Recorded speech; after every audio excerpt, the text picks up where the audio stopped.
ধন্যবাদ সকলকে। আজকে আমি আপনাদের সাথে শেয়ার করব একটি দারুণ এবং সুস্বাদু রেসিপি, পনির মাখানি। এই রেসিপিটি আমি সম্প্রতি চিকেন দিয়ে বানিয়েছিলাম এবং সবার থেকে অনেক ভালো ফিডব্যাক পেয়েছিলাম, তাই আজ আপনাদের জন্য এটি পনির দিয়ে বানাতে শেয়ার করছি।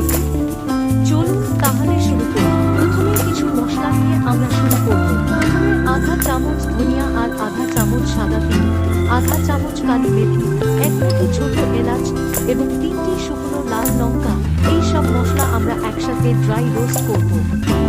মশলাগুলোর সুগন্ধ বের হওয়া পর্যন্ত রোস্ট করতে হবে। এরপর এদের ঠান্ডা করে একে একে মিক্সির মধ্যে পিষে একটি মোটা পাউডার তৈরি করে নেব এবং সাইডে রেখে দেব। এখন একটি প্যানে 2 চামচ তেল ও 2 চামচ মাখন গরম করে নেব। মাখন দেওয়ার পর তেল ও মাখন মিশিয়ে ভালোভাবে মেলাবো।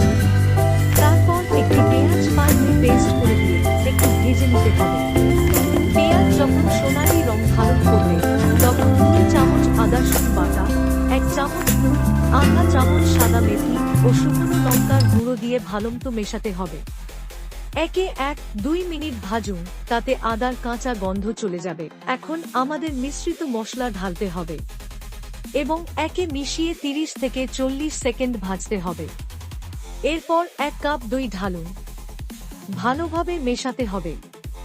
যতক্ষণ না তেল উপরে উঠে আসে ততক্ষণ ভাজতে থাকুন। এবার কাজু পেস্ট 10-12টি কাজু এবং কিছু ফ্রেশ ক্রিম 2 চামচ যোগ করুন এবং মিশিয়ে রাখুন।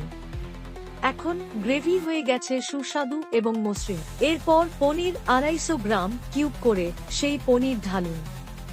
মনে রাখবেন, আপনি চাইলে পনিরটা ফ্রাই করে দিতে পারেন, তবে আমি না ফ্রাই করে দিচ্ছি। এরপর আধা চামচ গরম মশলা, 1 চামচ কাসুরি মেথি যোগ করুন এবং ভালোভাবে মিশিয়ে নিন। একটু পানি যোগ করুন, গ্রেভি হালকা সসিযুক্ত হবে এবং এরপর ঢেকে রেখে 7 মিনিট ঠান্ডা আঁচে রান্না করুন। শেষে আমাদের ফোড়ন দিতে হবে।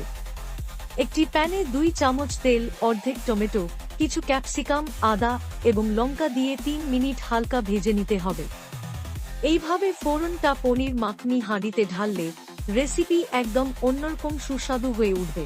আরও একটি টিপস, আপনি চাইলে পনিরের বদলে সিদ্ধ ডিমও ব্যবহার করতে পারেন।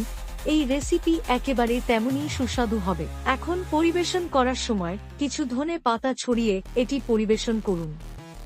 রুটি, নান কিংবা তন্দুরি রুটির সাথে খেতে একদম দারুণ লাগবে। এই রেসিপি একবার ট্রাই করে দেখুন, আমার বিশ্বাস আপনি একেবারে সন্তুষ্ট হবেন।